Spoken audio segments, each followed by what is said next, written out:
By the way, if you dig the content and you find yourself coming back here often, like it, share it, all of that good stuff. We have a damn good show for you today. Donald Trump is wilding out. Donald Trump is wilding out. And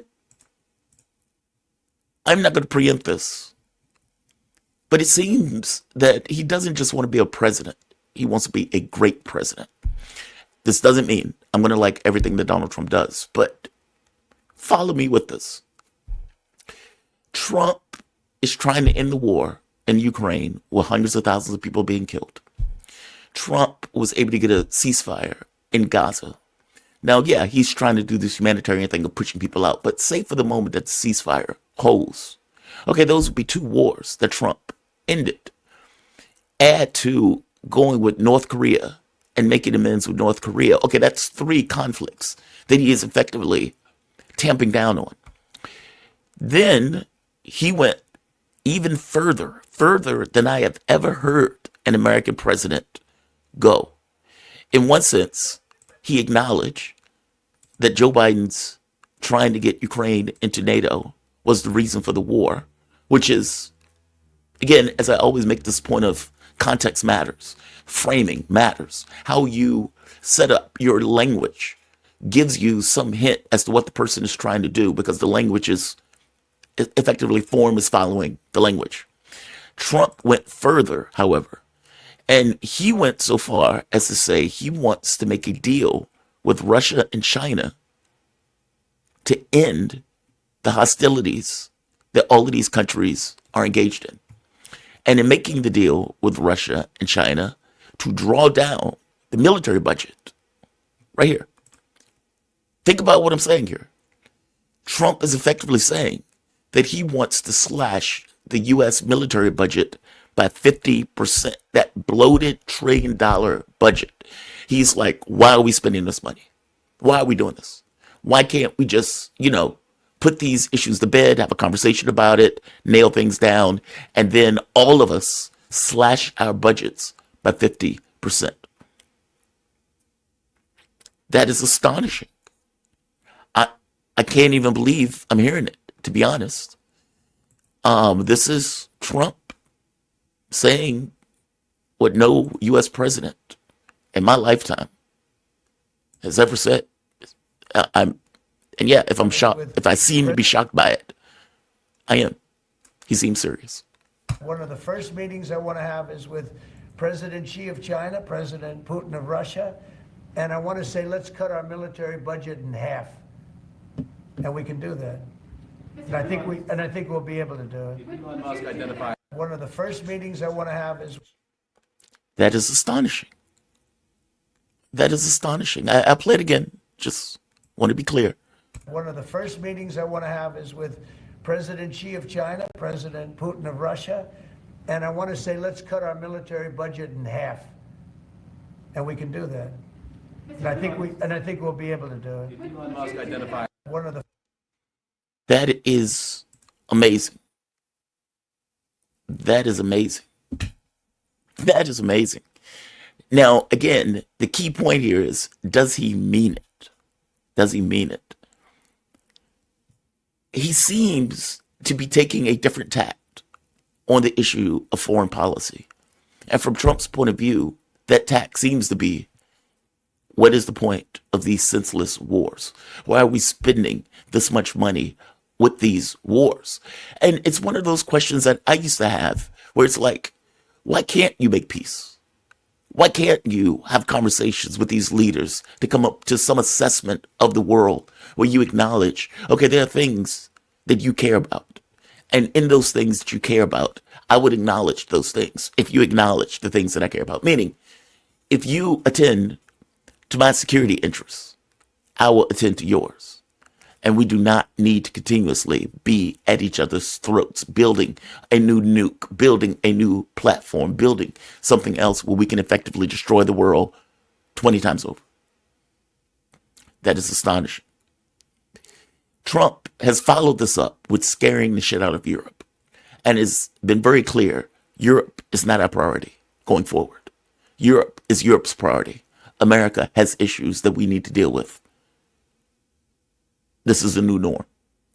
Now, whether this becomes an orthodoxy of the Republican Party going forward, meaning if Trump does this, and he has these meetings with Xi Jinping, Vladimir Putin, he has these meetings with Kim Jong-un, the world becomes a safer place as a direct result of what he is doing as an American president. And it goes to what I've said over and over again. We are the problem. Meaning when you ask many people around the world who they think the biggest threat, they say America. They say us. It's the way we engage. He is a lot of bluster. He is sending out threats all across the world in regard to the tariff war. But what he is not doing is sending out threats in military power terms. Yes, you would get the random J.D. Vance comment. But for all intents and purposes, what Hegeseth has gone to the Munich conference to communicate, what Trump is communicating is, A, we're going to end this war in Ukraine, and B, from going forward, Europe is not our issue. That is astonishing. That is astonishing. And I'll give you another soundbite from Trump. This is him acknowledging that the reason for the war is not unprovoked aggression by Russia. It's that Joe Biden wanted to drag Ukraine, a country that is on the border of Russia, into NATO, something that would be a red line for the United States. And that is something that Trump acknowledges. That is a big deal. This is him, once again, acknowledging reality for what it is. No, I didn't. Somebody told me that, but I thought his comments were good yesterday, and they're probably good today. They're a little bit softer, perhaps, but I thought his comments yesterday were pretty accurate. I don't see any way that a country in Russia's position could allow them, just in their position, could allow them to join NATO. I don't see that happening. And long before President Putin, Russia was very strong on the fact that, I believe that's the reason the war started, because Biden went out and said that they could join NATO, and he shouldn't have said that. As soon as he said that, I said, you know what? You're going to have a war now, and I was right about that. This is Shout out to Lord Bebo for the clip. And again, reality. That's reality. That's true. No lies detected in that. But I want to point out, if you notice, they would never admit it. Europe, under Biden, Harris, could never admit that very basic point, that very basic truth. You are pushing NATO to the border of Russia. This is a red line. This was always going to be a red line. It was understood to be a red line. And it was so understood to be a red line that when the Soviet Union fell, the assurances that were coming out of Washington made it clear that expansion of NATO, we won't expand NATO 1 inch to the east. They didn't just expand it to the east, they expanded to the border of Russia itself. Ukraine was that point, the inflection point, where the answer became, niet, no. This stops now. We resolve this now. Even if it means shooting people in the face, we resolve it now. The fact that American president is finally acknowledging that basic truth, that basic premise, that basic theme to the conflict is a positive development. Because what it means is that we can now talk.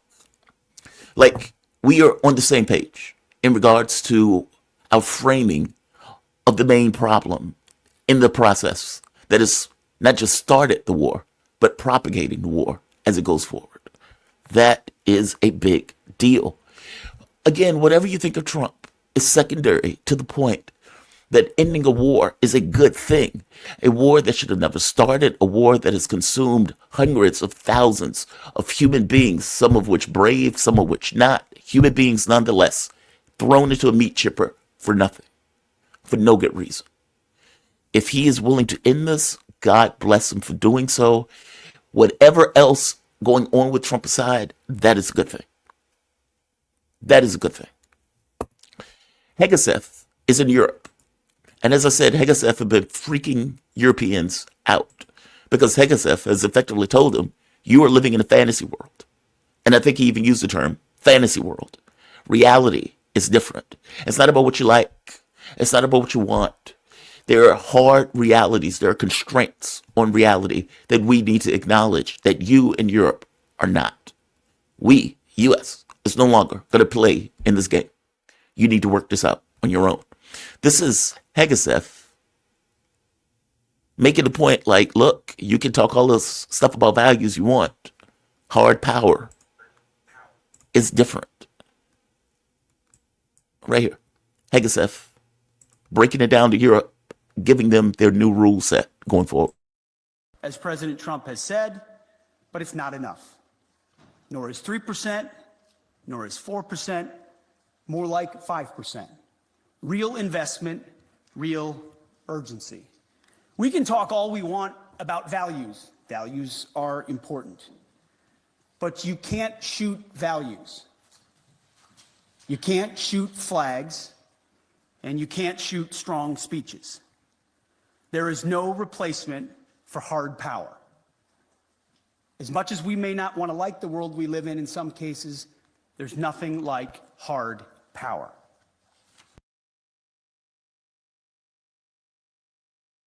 And obviously he's correct. Yeah, obviously he's correct. It's not about what you want, dude. It's not about what you want. It's about the realities on the ground.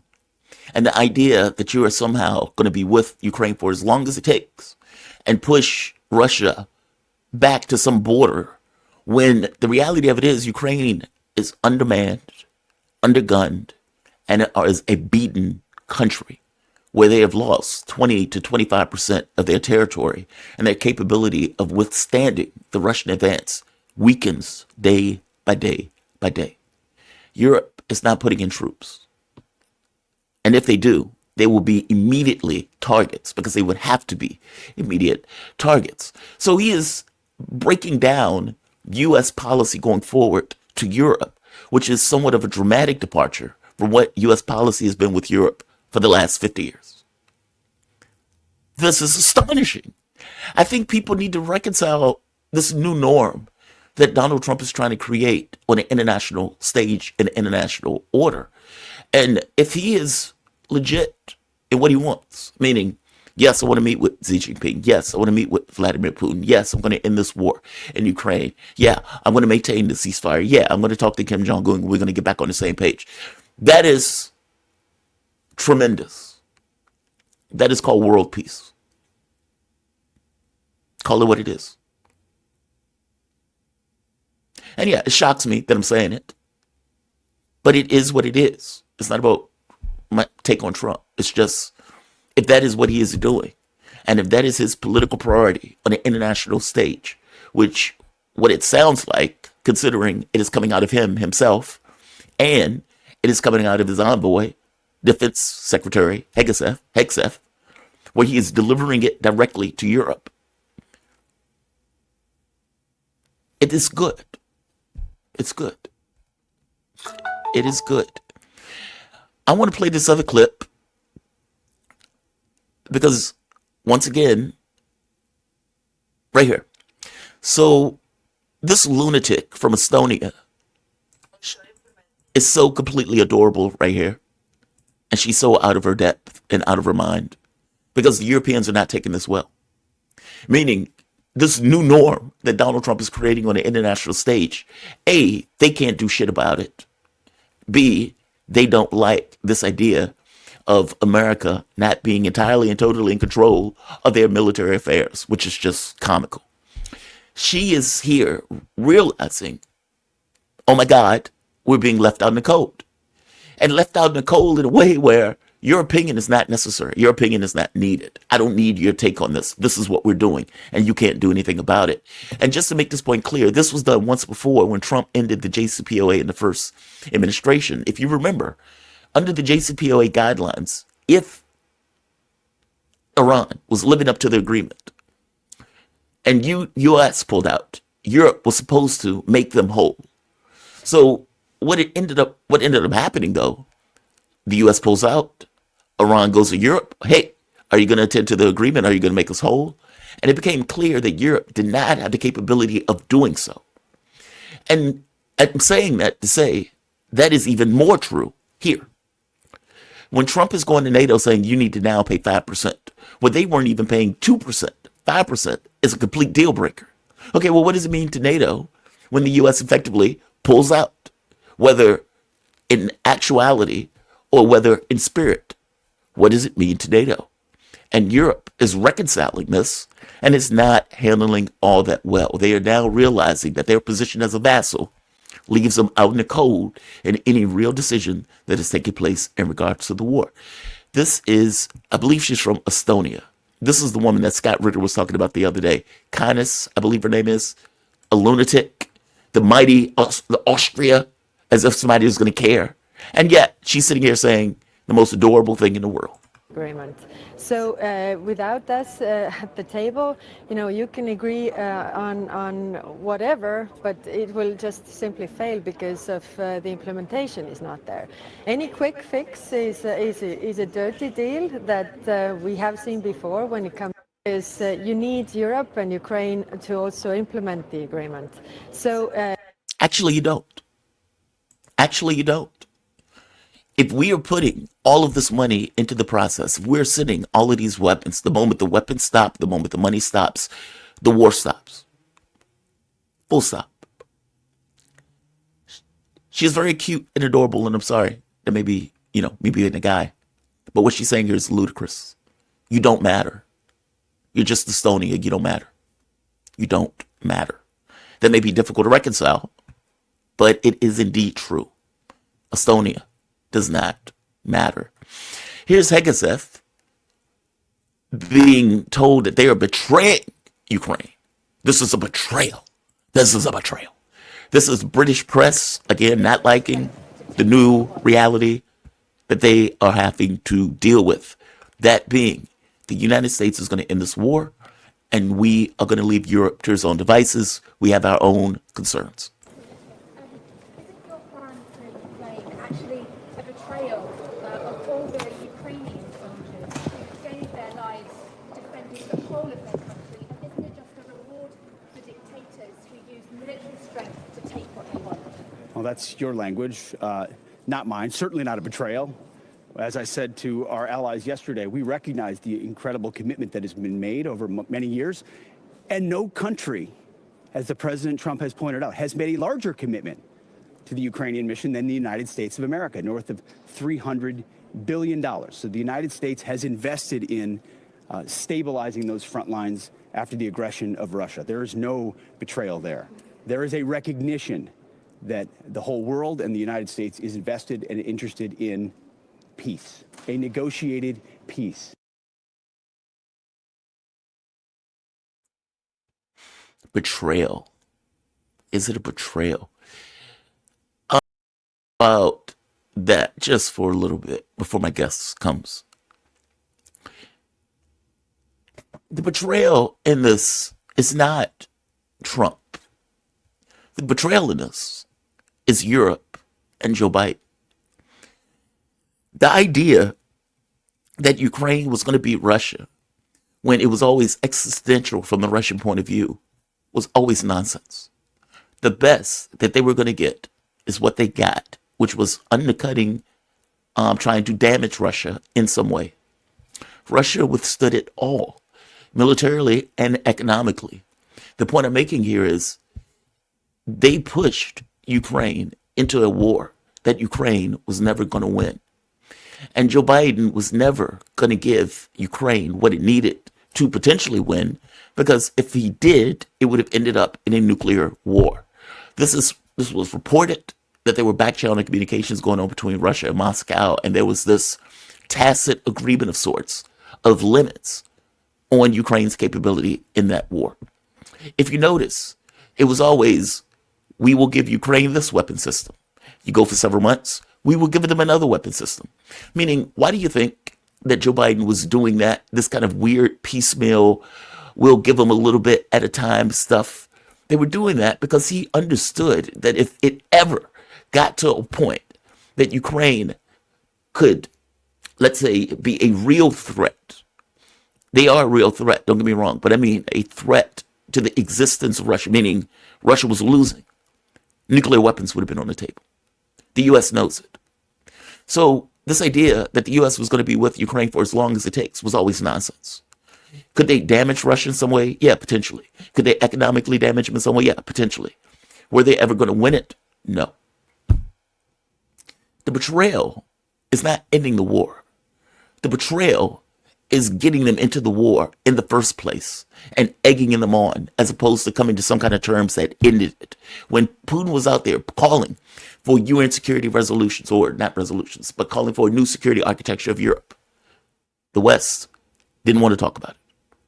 It's as if, because the Soviet Union fell, that they lost all right and ability to talk about their own issues of sovereignty, just like any other country would want to talk about their own issues of sovereignty. So, fair enough. You don't respect us in that way. All right. But you must understand, if you don't respect us, we still have our priorities in regards to what it means to be safe. And if that means we need to take military action, we do it. That's what they did. I'm saying that the betrayal here is not Trump ending the war. That is a good thing. That is what should take place. You're talking about hundreds of thousands of people losing their lives. That is not the issue.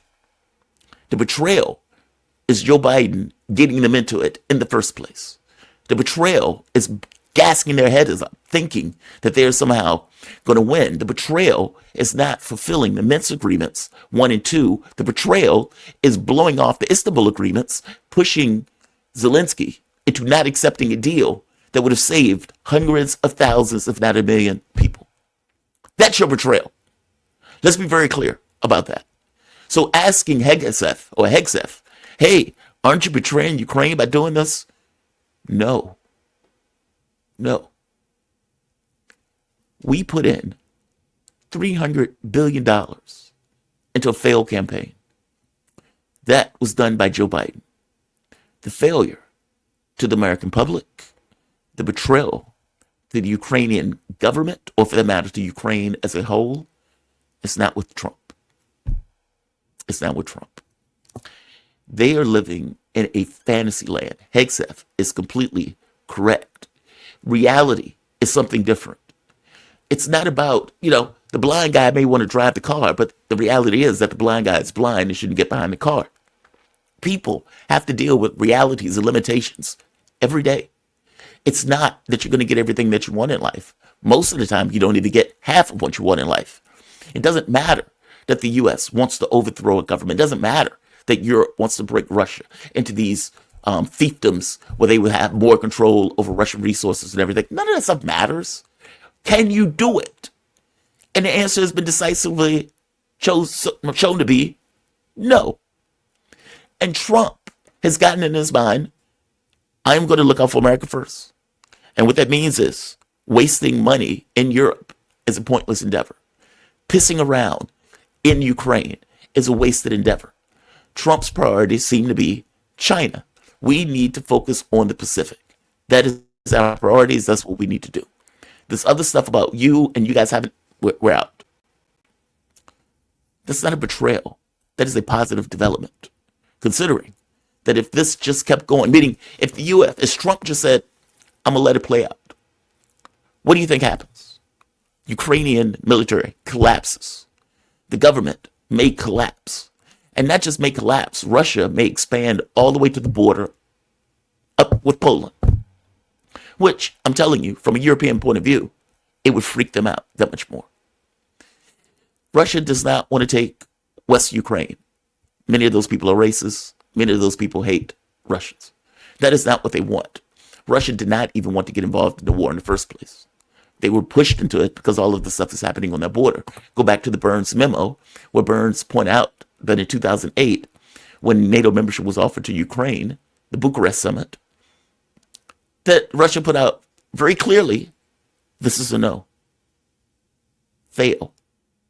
They didn't want to listen. Even in that memo, Burns pointed out that Russia may have to get involved in a conflict that they don't want to because it's on their border. Meaning, let's be very clear, the Ukraine conflict is a civil war. Ethnic Russian Ukrainians in the east, West Ukrainians, obviously, in the west. Russia got involved in order to back up the ethnic Russian community, and also because Ukraine had a massive military powered by the West on their border. So this idea that this unprovoked aggression, Putin just wants to take all of Ukraine, is nonsense. The entire premise is nonsense. Here's another British guy who is not taking this all that well. Listen to what he says, though. The bastards are going to do it anyway. The bastards are going to do it anyway. He's effectively saying that what he is hearing behind the scenes is that the Brits know that Trump is serious and that regardless of what they want, regardless of what Europe wants, Trump is going to do it anyway and that they can't do anything about it. It's just fantastic. And notice the words, the bastards are going to do it anyway. Again, Europe is not taking this all that well. I don't think Trump cares. And talking to people in the defence establishment, what I'm hearing are things like this. They, the US administration, are doing this above Zelensky's head. And on the overall approach, which is that no way will Vladimir Putin get all he wants, which is Ukraine, but Vladimir Zelensky will lose a huge amount of Ukraine. This is what I'm hearing of the US administration. The bastards are going to do this. And that's talking about the Trump administration right now. That is talking. They are the bastards. That is what Right. people in the UK defence establishment are saying. Okay, thank you. And talking. The bastards are going to do it. The bastards are going to do it. I got to be honest. I like this. Got to be honest. I don't know what is going to happen with the budget when they do that. And I'm probably going to have videos hating whatever Trump does with the budget. But there is a swagger associated with this where it's like, I don't care what you all want. This is what I'm doing. I love that. I love it. Like, I can't hate it. I can't hate it. There's nothing in me that hates that. I love it. These goofballs have spent all of this time propping up, boosting a war that they couldn't fight. Europe would get its ass handed to it if it tried to engage in a conflict with Russia. And yet, all of these chicken hawks are out there at every moment from countries like Estonia, shaking their fist at a country under no circumstances they would win a conflict with, believing that America has their back. So believing that we should fight that war, that we should put all of this money into NATO. I love the fact that Trump is like, I'm ending this. We've invested the most. You can't carry it. Here's another clip of Hegseth, where he is telling them they are living in a fantasy. And Hegseth on this is absolutely correct. To allow or not allow is at the purview of the leader of the free world, of President Trump. So I'm not going to stand at this podium and declare what President Trump will do or won't do, what will be in or what will be out, what concessions will be made or what concessions are not made. I can look, as our team has, at what's realistic, likely on an outcome. I think realism is an important part of the conversation that hasn't existed enough inside conversations amongst friends. But simply pointing out realism, like the borders won't be rolled back to what everybody would like them to be in 2014, is not a concession to Vladimir Putin. It's a recognition of hard power realities on the ground after a lot of investment and sacrifice, first by the Ukrainians and then by allies, and then a realization that a negotiated peace is going to be some sort of demarcation that neither side. He said, oh God, I love that. He points out realism hasn't been something that has been prevalent among allies in the way that we've been talking about this. Effectively, you all are living in a fantasy. You're living in a fantasy world. It's time to wake up. It's time to put it into this. And not just put it into it. It's time for Europe to take care of Europe. Fantastic. Fantastic. Again, think what you will about Trump, but also be honest. If you are talking about ending a conflict where people are being slaughtered, that is a good thing. If you are talking about making peace in various parts of the world and bringing down the hostilities among world powers like China and Russia, and finally cutting the military budget. Cutting the military budget has been a priority of progressives forever. It used to be. We spend nearly $1 trillion a year on our military. $1 trillion. And as I always point out, we don't know if we get the bang for the buck for that much money that we're investing into that military. Lefties, progressives, have wanted to slash that military budget and redirect that money to domestic priorities that can affect us to the betterment of our country. That's what we wanted to do. Now, let's be clear. Well, I'll go back to that.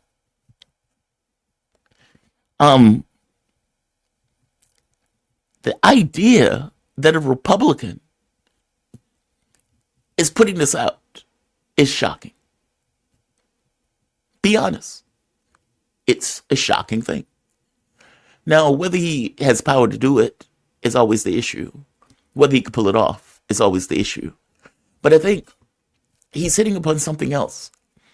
The only way for America to justifiably lower its military budget is if other countries do the same on some level. I mean, I don't know if they're going to do that just because Trump could be out tomorrow and then you would have another president that just goes back to normal. But what he's saying is not insane. It's the same logic of missile treaties. We will slash our nuclear stockpile. If you slash your nuclear stockpile, we will have this kind of balancing effect in the way that we engage. The only difference in the problem with this is that we spend dramatically more. I mean, Russia might have spent, what, $80 billion on their military? The U.S. spends $1 trillion? $1 trillion? China, I think, spends like $300 billion. But these numbers are just goofy. They're insane. But I don't know how you would get a balance between $1 trillion and $80 billion. Meaning, it's hard for me to see Russia doing that, especially given the context of the world we're currently in. But the fact that he is bringing it up as something that he wants to do is mind-blowing. It's just mind-blowing. Yeah, it's mind-blowing. It really is. I want to give one last speech for Hegseth before moving on to a different topic. Glenn Greenwald caught this one. And Hegseth tells Europe plainly, clearly, you are no longer our priority. We have now moved on to other. A durable peace for Ukraine must include robust security guarantees to ensure that the war will not begin again. This must not be Minsk 3.0. That said, the United States does not believe that NATO membership for Ukraine is a realistic outcome of a negotiated settlement. Instead, any security guarantee must be backed by capable European and non-European troops. If these troops are deployed as peacekeepers to Ukraine at any point, they should be deployed as part of a non-NATO mission, and they should not be covered under Article 5. There also must be robust international oversight of the line of contact. To be clear, as part of any security guarantee, there will not be U.S. troops deployed to The Hegseth thing is an astonishing, acknowledgement, an astonishing repositioning of America in a way that I have never seen in my lifetime. I have not seen a U.S. president take a position like this, sends his envoy out to make that position clear to Europe, and does so unabashedly. That is an amazing thing. I don't know if Trump is just a rich dude who cares about his own self-aggrandizement. How much money can I make? How many tax cuts can I give? Simultaneously, not interested in further hostilities, especially hostilities that could end the world. And let's be very clear. Biden could have ended the world. Harris could have ended the world. So Trump repositioning America, saying, yeah, I want to talk to Xi Jinping. Yes, I want to talk to Vladimir Putin. Yes, I want to come to some kind of terms that don't involve us having a knife at each other's throat constantly with more and more money being spent on military budget. I want to have something different. That's a good thing. That's a good thing. Question. Can he pull it off? Can he pull it off?